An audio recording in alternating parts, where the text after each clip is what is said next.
Pourquoi certains prospèrent financièrement, tandis que d'autres, malgré leurs efforts, rencontrent des difficultés? La prospérité est-elle seulement liée au mérite et aux opportunités, ou y a-t-il quelque chose de plus profond? La Bible nous invite à réfléchir aux choix que nous faisons, à ce qui motive réellement une vie pleine et prospère. Beaucoup atteignent la richesse en utilisant des moyens que Dieu n'approuve pas. Dans cette vidéo, nous allons explorer les habitudes que la Bible nous enseigne pour mener une vie de véritable prospérité. Plus qu'une formule pour s'enrichir, la parole de Dieu nous offre des principes pour vivre pleinement, en grandissant en sagesse et en confiance. La Bible nous enseigne que la prospérité ne signifie pas seulement accumuler des biens, mais vivre en paix, avec foi, en gérant bien tout ce que Dieu met entre nos mains. Pour suivre le chemin de la prospérité, nous devons affronter et vaincre la peur. Dans plusieurs passages de la Bible, Dieu nous encourage à ne pas avoir peur et à lui faire entièrement confiance. Ne soyez pas effrayés, car je suis avec vous. Ne vous laissez pas abattre, car je suis votre Dieu. Je vous donne de la force et je vous aide. Je vous protège de ma main puissante. Ésaïe 41, verset 10. Vivre sans peur fait partie du chemin vers la prospérité. Et voici quelques principes bibliques qui nous aident à atteindre une vie pleine, avec l'approbation de Dieu.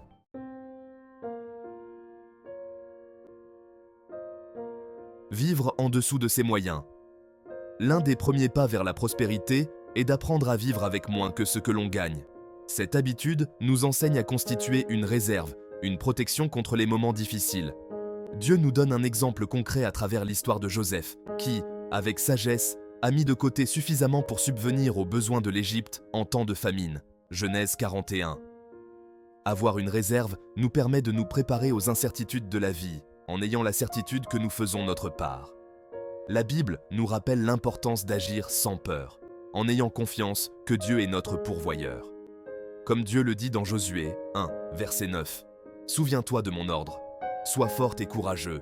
Ne sois pas découragé et n'aie pas peur, car moi, le Seigneur ton Dieu, je serai avec toi partout où tu iras. »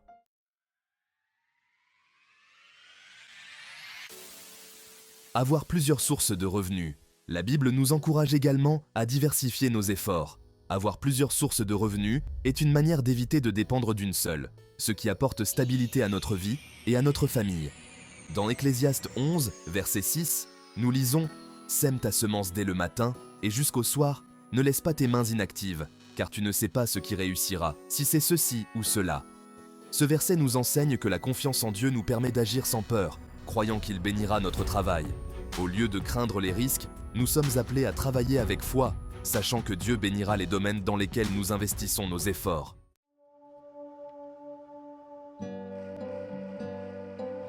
Planifier à long terme. La Bible nous enseigne l'importance de planifier, de regarder au-delà du présent et de considérer l'avenir avec sagesse. Lorsque nous planifions, nous faisons confiance à Dieu pour guider nos pas et nous n'avons pas à craindre ce qui est à venir, car il est avec nous dans chaque décision. Dans Luc 14, verset 28, Jésus nous rappelle « Si l'un de vous veut construire une tour, il commence par s'asseoir et calculer la dépense pour voir s'il a de quoi l'achever. » Ce verset nous apprend que planifier est essentiel pour éviter des pertes et se préparer à toute situation. Planifier à long terme, c'est comme planter une graine de sérénité pour l'avenir. Et en faisant cela, nous nous souvenons du psaume 23, verset 1, qui dit « Le Seigneur est mon berger, rien ne me manque. » En ayant confiance que Dieu prend soin de nous, la peur de l'avenir diminue et nous pouvons faire des plans avec plus de sérénité.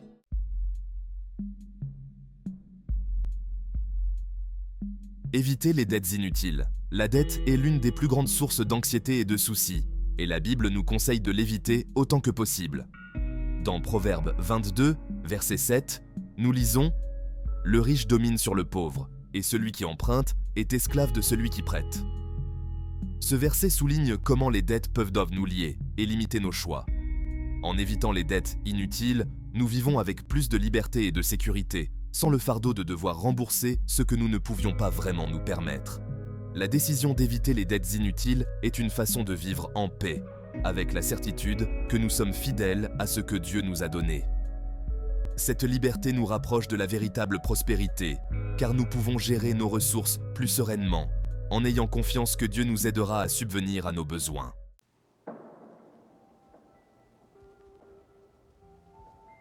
Avoir une vie de générosité. La générosité est une manière puissante de vivre la prospérité que Dieu souhaite pour nous. Lorsque nous bénissons les autres avec nos ressources, nous créons de l'espace pour recevoir davantage de Dieu. Dans Proverbe 11, verset 25, il est écrit « Celui qui est généreux progresse dans la vie. Celui qui aide sera aidé. » Ce verset nous rappelle que la générosité est un cycle de bénédiction. En partageant, même peu, nous témoignons de notre foi et de notre confiance que Dieu pourvoit à toute chose. Au lieu de craindre le manque, nous croyons que Dieu pourvoira toujours. Jésus nous a également enseigné dans Luc 6, verset 38, « Donnez aux autres, et Dieu vous donnera. Il sera généreux, et les bénédictions qu'il vous donnera seront telles que vous ne pourrez pas les contenir dans vos mains. » En étant généreux, notre prospérité est multipliée. Ce principe nous encourage à dépasser la peur de la perte et à croire qu'en bénissant, nous serons encore plus bénis.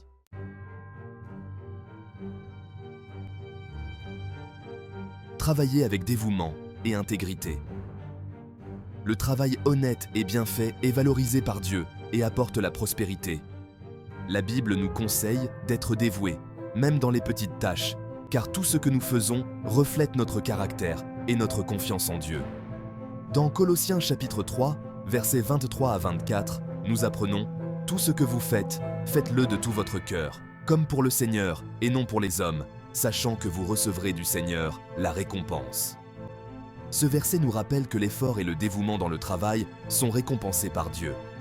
Lorsque nous travaillons avec intégrité, sans raccourci ni tromperie, nous avons l'assurance que notre prospérité est fondée sur ce qui est juste.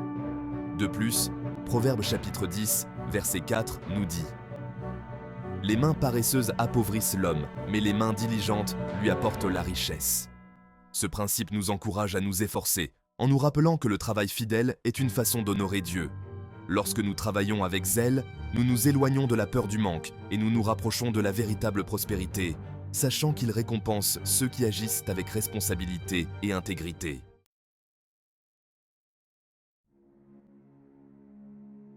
Faire confiance à Dieu dans les moments de difficulté. La prospérité que Dieu nous offre ne se limite pas aux biens matériels. Elle inclut la paix et la confiance en sa présence constante, surtout dans les moments de difficulté. Même face aux défis, Dieu nous invite à lui faire confiance, car sa présence et son soutien sont infaillibles. Dans Ésaïe chapitre 41, verset 10, nous trouvons l'une des plus belles promesses de Dieu. « Ne soyez pas effrayés, car je suis avec vous. Ne vous laissez pas abattre, car je suis votre Dieu. Je vous donne de la force et je vous aide. Je vous protège de ma main puissante. » Ce passage nous rappelle que la peur nous éloigne des promesses de Dieu, mais la confiance en sa protection nous fortifie. Dieu nous soutient, même lorsque les ressources semblent manquer ou lorsque nous faisons face à des obstacles apparemment insurmontables.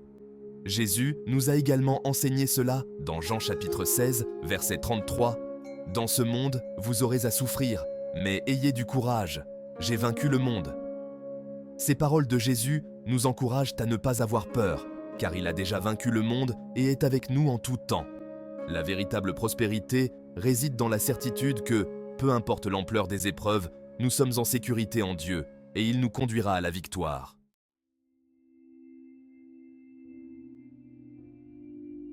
Prioriser une relation intime avec Dieu. Rechercher Dieu de tout son cœur et maintenir une relation intime avec lui est la base d'une vie véritablement prospère. La Bible nous enseigne que, lorsque nous mettons Dieu en premier, tout ce dont nous avons besoin nous sera accordé. Dans Matthieu chapitre 6, verset 33, Jésus nous enseigne « Cherchez d'abord le royaume de Dieu et ce qu'il considère comme juste, et toutes ces choses vous seront données en plus. » Ce verset nous montre que la prospérité n'est pas seulement une recherche de biens ou de succès matériel, mais une conséquence naturelle de la recherche de Dieu et de la vie selon ses principes.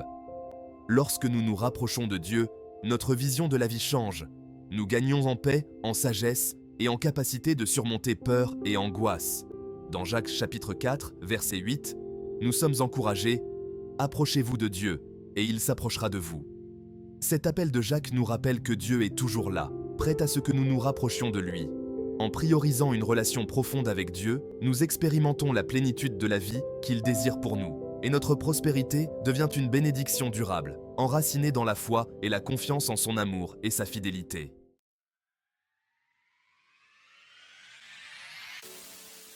cultivez une pensée de gratitude et de positivité. La gratitude est l'un des plus grands secrets d'une vie prospère, car elle nous permet de voir les bénédictions que Dieu nous a déjà accordées et de créer de l'espace pour qu'il en déverse davantage. En cultivant une attitude de gratitude, nous alignons notre cœur sur les desseins de Dieu et devenons plus réceptifs à sa présence. Dans 1 Thessaloniciens chapitre 5, verset 18, Paul nous enseigne « Rendez grâce en toutes choses, car c'est la volonté de Dieu pour vous en Jésus-Christ. » Ce passage nous encourage à reconnaître la bonté de Dieu, quelles que soient les circonstances.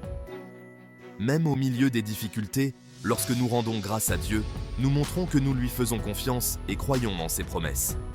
Cette attitude attire davantage de ce que nous désirons, car, comme nous le rappelle Proverbe chapitre 23, verset 7, « Car tel qu'il pense en lui-même, tel il est. » En gardant des pensées de gratitude et de positivité, nous attirons la prospérité et les bénédictions, car notre esprit est tourné vers ce qui est bon et juste.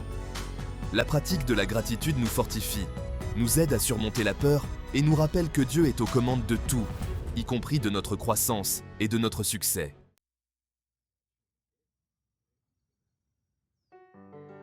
Semer pour recevoir en abondance.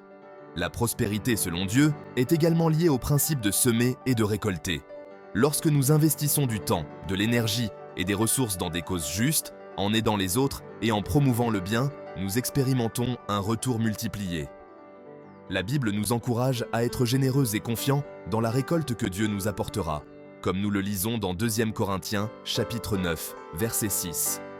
Souvenez-vous-en, celui qui sème peu moissonnera peu, et celui qui sème abondamment moissonnera abondamment. Ce verset nous rappelle que la générosité ouvre des portes vers la prospérité. En partageant ce que nous avons avec les autres et en répondant aux besoins autour de nous, Dieu honore notre attitude et nous bénit encore davantage. Jésus nous a également enseigné ce principe dans Luc chapitre 6, verset 38. « Donnez aux autres, et Dieu vous donnera. Il sera généreux, et les bénédictions qu'il vous donnera seront si grandes que vous ne pourrez pas les contenir dans vos mains. La mesure que vous utilisez pour les autres sera celle qu'il utilisera pour vous. » Cet enseignement nous rappelle que la véritable prospérité est abondante et touche tous ceux qui nous entourent. Lorsque nous semons avec générosité et foi, Dieu nous bénit avec une récolte débordante, et notre vie devient un témoignage vivant de son amour et de sa fidélité.